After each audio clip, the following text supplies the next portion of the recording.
وہ پتہ ہی نہیں ہے کہ اللہ تعالیٰ نے آپ کو واسطہ کس بندے کے ساتھ ڈالا ہے، ابھی تک نہیں پتہ چلا آپ کو۔ اور دوسرا میں یہ بات آپ کو بتا دوں کہ the damage has been done۔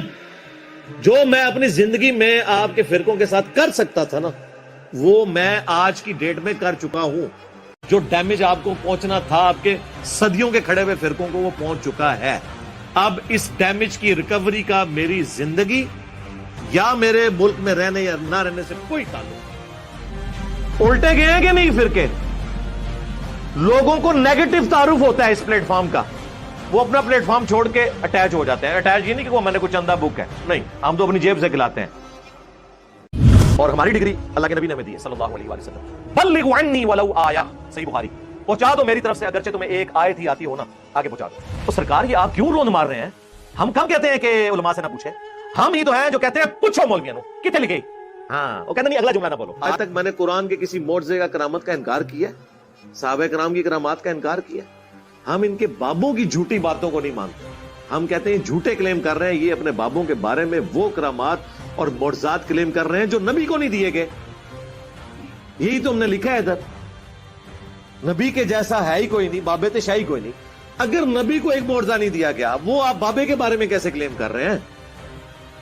یعنی نبی کو دیکھ کر تو صحابہ کرام کے مخالفین کلمہ نہیں پڑھتے، بازید بستامی جس گلی سے گزر جائے لوگ دیکھ کے کلمہ پڑھ لیتے ہیں۔ تو ہم تو کہیں گے نا یہ بکواسیات ہے۔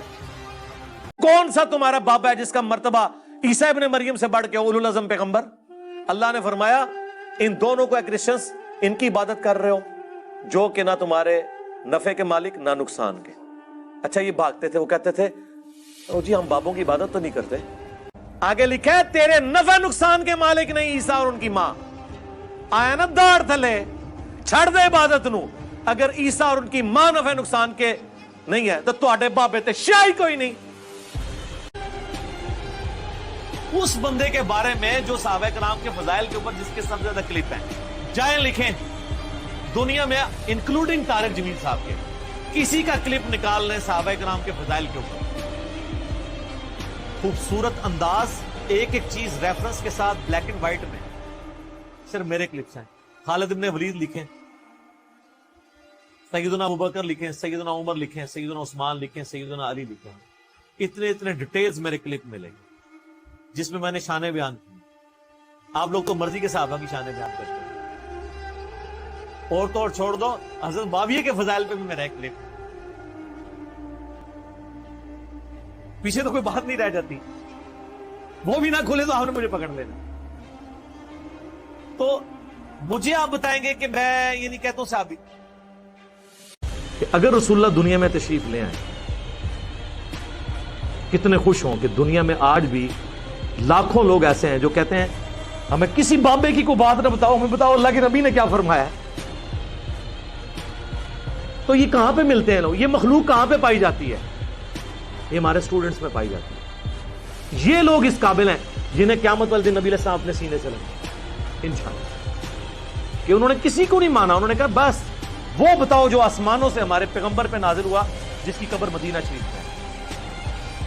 اور امام مالک کہا کرتے تھے اس صاحب قبر کے علاوہ دنیا میں کوئی ایسا شخص نہیں ہے جس کی ہر بات مقبول ہو اور کوئی بات مردود نہ ہو، اور ان صاحب قبر صلی اللہ علیہ وآلہ وسلم کے علاوہ دنیا میں کوئی ایسا شخص نہیں ہے کہ جس سے اختلاف نہ ہو سکے سوائے رسول اللہ کے، ان سے اختلاف نہیں ہو سکتا۔ فرقہ تو میرا کوئی بھی نہیں ہے جی، اسلام میں فرقہ واریت حرام ہے۔ ان الذین فرقوا دینہم وکانوا شیعا لست منہم فی شیء، بے شک جن لوگوں نے اپنے دین میں فرقے بنائے اور اپنے آپ کو گروہوں میں بانٹ لیا، اے نبی آپ کا ان سے کوئی تعلق نہیں۔ واعتصموا بحبل اللہ جميعا ولا تفرقوا، دیکھو اللہ کی رسی کو مضبوطی سے پکڑ لو اور فرقہ واریت میں مت۔ غدیر خم کی حدیث میں اللہ کی رسی قرآن کو قرار۔ کتنا ظلم ہے کہ لوگ سود کو گناہ سمجھتے ہیں، داڑھی منڈانے کو گناہ سمجھتے ہیں، جھوٹ کو گناہ سمجھتے ہیں، لیکن دنیا کا سب سے پرہیزگار شخص بھی فرقہ واریت کو گناہ نہیں سمجھتا۔ فرقہ تو وہ ہے جو ٹوٹ کے الگ ہوا ہے۔ فرق کہتے ہیں الگ ہونے کو، پتے کو فرق کہا جاتا ہے، وہ درخت سے الگ ہوتا ہے۔ یہ نہیں کہ پتا الگ ہو کے درخت کو فرقہ کہنا شروع کر دیں، ایسا تو نہیں ہوگا۔ تو یہ ٹوٹ کے الگ ہوا، وہ فرق تو سالوں کو مسلمان سمجھتے ہیں سوائے دو فرقوں کے، ایک اہل سنت کا آف شوٹ قادیانیت اور دوسرا اہل تشیع کا آف شوٹ موسیلیت۔ تو سر جو لوگ چشتی رسول اللہ اور اشرفی تھانوی رسول اللہ کہتے رہے یا کہلواتے رہے، اب آپ کو با خدا دیوانہ باش با محمد و شاہ تذکرۃ الاولیاء میں نے بتایا کہ بازید بستامی سے پوچھا گیا کہ قیامت والے دن شفاعت کا جھنڈا وہ نبی علیہ السلام کے ہاتھ میں ہوگا، تو وہ کہنے لگے کہ قیامت والے دن محمد اور تمام انبیاء میرے جھنڈے کے نیچے ہوں۔ یہ تو قرآن و حدیث میں کہیں نہیں آیا کہ آپ نے فرقے بنانے ہیں، فرقے بننے سے بچنے کا حکم ہے، یہ تو خبر دی گئی کہ ایسا ہو جائے گا، مراد یہ کہ تم اس کا حصہ نہ بنو، یہ خبر لے کے اس خبر کو پورا کرنا شروع۔ ہمیں نہ تو ایران سے کوئی فنڈنگ ہو رہی ہے نہ سعودیہ سے کہ ہم ان کے ایجنڈے لانچ کریں، ہم جو کچھ بات کرتے ہیں وہ قرآن سے، بخاری سے، مسلم سے کرتے ہیں۔ اگر کوئی فتویٰ لگانا ہے تو پہلے پھر آپ ان کتابوں کے اوپر لگاؤ اور اپنا ایمان برباد کرو۔ الحمدللہ میری روٹی دین کے ساتھ نہیں جڑی ہوئی، میں اپنی ذات کی خاطر دین سے 1 روپیہ کمانے کو بھی حرام سمجھتا ہوں۔ ہم نے اس پلیٹ فارم کے اوپر کوئی چندہ بک نہیں رکھی، کوئی مسجد نہیں بنائی، کوئی مدرسہ نہیں بنایا، کوئی فرقہ لانچ نہیں کیا، اپنی جیب سے کھلاتے ہیں سینکڑوں لوگ، اللہ کا شکر ہے۔ تو یہ اپنی محنت مزدوری کر کے کماتے ہیں، اللہ کا شکر ہے، کوالیفائڈ انجینئر ہوں۔ اس وقت بھی الحمدللہ میری کوئی ٹیک ہوم سیلری جو ہے تقریباً 1.5 لاکھ پاکستانی کے قریب ہے، $1,500 آپ سمجھ لیں میں کرتا ہوں الحمدللہ۔ 19 گریڈ کا آفیسر ہوں، میں کسی سے کوئی چندہ لے کے یہ دین کا کام نہیں کر رہا ہوں کہ میں جناب یہ ویڈیوز ریکارڈ کرنے کے پیسے لیتا ہوں اور میری روٹی روزی دین سے، حالانکہ میرے گھر تک ایسے لوگ آئے ہیں جنہوں نے کہا لائف ٹائم خرچہ آپ کا اٹھاتے ہیں، آپ لوگ بھی چھوڑتے ہیں۔ میں نے کہا یہ کام میں نے نہیں کرنا، پھر میرا اور مولویوں میں کیا فرق رہتا ہے؟ پوری نیک نیتی کے ساتھ امت کا بیڑا کر کے لوگ کا ہر ایک چیز کو جو ہے دوسری طرف لگا دیا۔ آپ شلوار اوپر کر لیں، کہتے ہیں یہ تو باقیوں کا طریقہ ہے، وہ حدیث بخاری مسلم میں لکھی ہوئی ہیں، وہ دور چلی جاتی ہے۔ کوئی پگڑی پہن لے تو اہل حدیثوں کو تکلیف ہو جاتی ہے، وہ کہتے ہیں یہ تو بدعتیوں کا طریقہ ہے، تو ان کو بھول جاتا ہے کہ بخاری مسلم میں درجنوں حدیثیں۔ لوگ مجھے کہتے ہیں یار کہ جی آپ میٹھی میٹھی باتیں کہاں سے میٹھی کریں یار، جنازہ نکال دیا دین کا انہوں نے، کوئی چیز بچی ہے؟ کون سی میٹھی بات کروں؟ آپ نماز سے شروع ہو، نماز کا حلیہ بگاڑ دیا انہوں نے۔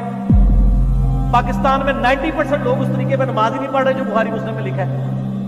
نہ رو نہ رو، اور یار کلمے کا حلیہ بگاڑ دیا ہوا ہے، نہ رو نہ رو۔ آپ کہہ رہے ہیں درود شریف کے فضائل بیان کروں، اس میں بھی رونا رہوں گا، انہوں نے لکھا ہے درود ابراہیمی پڑھنا گناہ ہے۔ اور سر جیڑا کٹو گے لال نکلتا ہے۔ مجھے آپ دنیا میں ایک مسئلہ بتائیں جس کے اندر کوئی اختلاف نہ ہو۔ آپ مجھے صرف ایک ایمانداری سے بتائیں کہ آپ نے وہ دین لینا ہے جو ابو بکر، عمر، عثمان اور علی کو نبی اسلام نے تعلیم دی ہے، یا وہ دین جو آپ کو آپ کے بزرگوں نے دی؟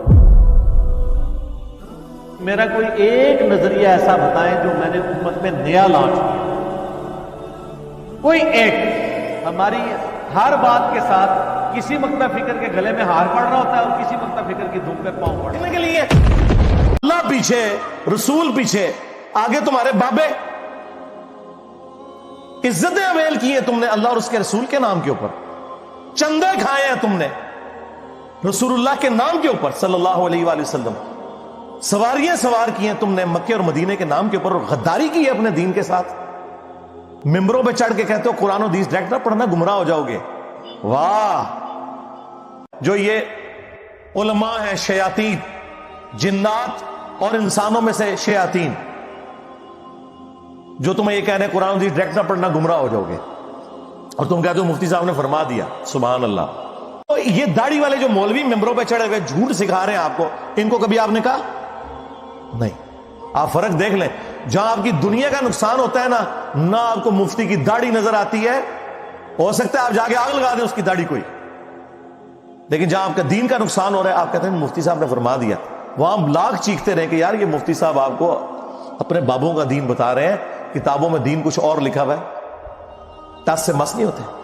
جو ڈیوٹیاں لائی ہیں جی بابیاں دیا، وہ چھڑ دیں، وہ ڈیوٹیاں لائی ہیں، کدھر مر گئے وہ بابے کہ آج ہزاروں ایکڑ کے اوپر یوٹیوب کی جو ہارڈ ڈسک رکھی ہوئی ہے ان کے اوپر رسول اللہ کے خلاف گستاخانہ ویڈیوز رکھی ہوئی ہیں، بابا کدھر مر گئے؟ نگاہ مار کے کیوں نہیں ڈیلیٹ کرواتے؟ اوے بابا جی کہا کرتے تھے نا جی امت مر جائے، امام مالک فرماندے نے کہ حضور دیاں گستاخیاں ہو رہی ہیں اور امت زندہ ہے، بدلہ نہیں لیندی۔ میں نے کہا تھا بابا جی رک جاؤ، صبر کرو، تو آڈے ہوتے کوئی اور شے اللہ نے چھڑ دیتی ہے، امت بعد ہی مرے، پہلے تیرے بابے کیوں نہیں مر جاندے بابیا؟ جنہوں نے ڈیوٹیاں سن غوث کتب ابدال, انہوں نے اپنے نبی کا کلمہ نہیں پڑھا ہوا. وہ کدھر مر گئے جو کل تک اپنے مریدوں کو یوں دیکھ کے تو جلا کے راکھ کر دیتے تھے, آج اتنے بغیرت ہو گئے کہ وہ یوٹیوب سے ویڈیوز نہیں ڈیلیٹ کر سک رہے. لے جاؤ اپنے بابے تھے, کسی کام میں نہیں نکلے. پہلے وہ مرن نا, امت تو بیچاری کچھ کر نہیں سکتی, بابوں کے پاس تو اتنے رائٹس ہیں. وہ بابا لبو جی ڈیوٹی ہے اتنے جتنے ہارڈ ڈسک پہ ہیں اتنے جس گوشت کی ڈیوٹی ہے انہوں لبو کرا, اس سے میں 295 سی لواں گا. امت نو تو تسی مس گائیڈ کیتا ہے, شرک میں ڈبو دیا. شرم کی کوئی انتہا ہوتی ہے. یہ لوگ بات کرتے ہیں کہ قرآن جل گیا تو پورے ملک کے اندر ہنگامے کھڑے کیے ہوئے. قرآن تم لوگوں نے جلایا ہے شرک پھیلا کے, سب کچھ جھوٹ نکلیا تھوڑا. قرآن کو آگ لگ گئی, تسی لائیے قرآن کو آگ. آپ لوگ دشمن ہیں اسلام کے. اس سے بڑی کیا دشمنی ہوگی جو لوگوں کو کہتا ہے قرآن و سنت سے جوڑو, اس کو کہتے ہیں جی یہ لوگوں کو گمراہ کر رہا ہے, ہمارے بزرگوں سے ہٹا رہا ہے. جی بالکل اعلانیہ میں کہتا ہوں کہ میں آپ کے بزرگوں سے آپ کی پبلک کو ہٹا رہا ہوں, اس لیے نہیں کہ اپنے ساتھ جوڑوں, کیونکہ نہ تو میری کوئی چندہ بک, نہ میرا کوئی مدرسہ, ہاں نہ میری کوئی مسجد.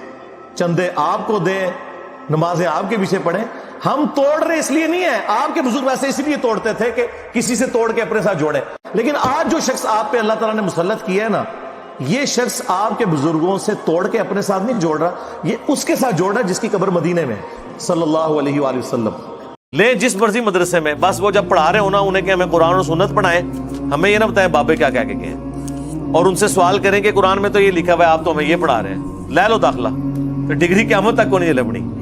باقی سیکھنا ہے میرے بھائی, ہم یہی تو سکھا رہے ہیں. قرآن کی تفسیر بھی ریکارڈ کروا دی ہے, دوبارہ شروع ہوئی ہے, اختلافی مسائل بھی جو ہے وہ سارے بیان کر دیے ہیں. سب سے پہلے قرآن ترجمے سے پڑھیں, اس کے بعد احادیث کی کتابوں میں مشکات المصابیح ایک دفعہ کور کریں, اور پھر ہماری ویڈیوز بھی دیکھتے رہیں. پھر جہاں پہ آپ کو کوئی ایشو ہو, مختلف مکاتب فکر کے علماء سے جا کے ان کے دلائل پوچھیں. جو چیز آپ کو قرآن و سنت کے قریب لگے آپ اڈاپٹ کریں, کسی ایک فرقے کے ساتھ جوڑنے کی ضرورت نہیں. تو اللہ تعالیٰ نے فرمایا کہ اللہ سے ڈرو اور مسلمان مرنا, اور اللہ کی رسی قرآن کو مضبوطی سے پکڑ لو اور فرقہ واریت میں مت بٹو. اس کا مطلب یہ ہے کہ فرقوں سے بچنے کا علاج اللہ کی کتاب ہے. کامن بانڈ ہوگا تو آپ آگے چلیں گے نا. اور اس کا مطلب یہ بھی نکلا کہ جو اللہ کی کتاب چھوڑ دے گا وہ ہمیشہ فرقہ واریت میں پڑ, کہ اللہ کی کتاب کو پکڑو, فرقوں میں مت بٹو. مطلب کیا کہ جو اللہ کی کتاب پکڑے گا وہ فرقوں سے بچ جائے گا, اور جو فرقے بنائے گا اس کو کبھی توفیق نہیں ہوگی کتاب اللہ پکڑ دے گی. یہ لازم و ملزوم ہے کہ آپ اللہ کی کتاب کو پکڑیں گے تو فرقوں سے بچیں گے, اور فرقہ واریت میں پڑھیں گے کتاب اللہ آپ کے ہاتھ سے جاتی رہے گی. سیدھی سی بات. اور میں نے پہلے بھی عرض کیا کہ یہ شرم کا مقام ہے کہ آج لوگ بریلوی, دیوبندی, اہل حدیث, شیعہ کہتے ہوئے فخر محسوس کرتے ہیں, مسلم کہتے ہوئے شرماتے ہیں کہ پتہ کو پوچھ لینے کو نواں فرقہ ہے. سورۃ الحج آیت نمبر 78, هو سماکم المسلمین من قبل وفی ھذا ملت ابیکم ابراہیم, پیروی کرو ابراہیم علیہ السلام کی ملت کی. هو سماکم المسلمین من قبل وفی ھذا, جس نے اس قرآن کے نزول سے پہلے تمہارا نام مسلم رکھ دیا تھا, اور اللہ نے بھی اس کتاب میں تمہارا نام وفی ھذا مسلم رکھ لیا. اللہ نے اپنے پیغمبر کی بات کو انڈورس کیا کہ میرے ابراہیم نے تمہارا نام مسلم رکھا تھا, میں نے بھی اس قرآن میں رکھا. تو یہ تو ابراہیمی نسبت ہے مسلم کہلوانا یا مسلمان کہلوانا, اور آپ انڈین نسبتیں لے کے چل رہے ہیں اور اپنے بزرگوں کی نسبتیں لے کے چل رہے ہیں. ہم تو نبی صلی اللہ علیہ وآلہ وسلم کے جد امجد کی نسبت لے کے چل رہے ہیں, اور یہ وہ نسبت ہے جس کو ہمارے محبوب صلی اللہ علیہ وآلہ وسلم نے اڈاپٹ کیا. سورۃ الانعام کا آخری رکوع پڑھ لیں. قل اننی ہدانی ربی الی صراط مستقیم, اے نبی فرما دیجئے مجھے تو میرے رب نے سیدھا راستہ دکھا دیا ہے. دینا قیما ملت ابراہیم حنیف, وہ دین جو کہ کھڑا ہے ابراہیم کی ملت پہ. وما کان من المشرکین, اور ابراہیم علیہ السلام مشرک نہیں تھے. وہابی دیوبندی اہل حدیث شیعہ نہیں, مسلمان. یار ابراہیم علیہ السلام مسلم, نبی صلی اللہ علیہ وآلہ وسلم مسلم, اور اگر انجینئر محمد علی مرزا صاحب اپنے آپ کو مسلم کہیں تو ان کو تکلیف ہوتی ہے. تو میں آپ کو تکلیف پہنچاؤں گا انشاءاللہ, کیونکہ نہ میں وہابی نہ میں بابی, میں ہوں مسلم علمی کتابی الحمدللہ. تو ٹھیک ہے, ہمارا یہ اگر مقدس جرم ہے تو آپ ضرور اسے سمجھیں اور اس کے خلاف بولیں، تاکہ جب لوگ قرآن پڑھیں گے وہ خود بخود آپ کو کنڈیم کر دیں گے انشاءاللہ تعالی۔ اور یہ صرف ہماری امت کے ساتھ نہیں ہوا۔ سورۃ الفرقان سورۃ المومنون کی آیت نمبر 53 میں آتا ہے کہ جب نبی دنیا سے چلے جاتے تھے نا، ان کے پچھلے یہی کیا کرتے تھے، فَتَقَطَّعُوا أَمْرَهُمْ بَيْنَهُمْ زُبُرًا، نبیوں کے جانوں کے بعد انہوں نے دین کو پارا پارا کر دیا۔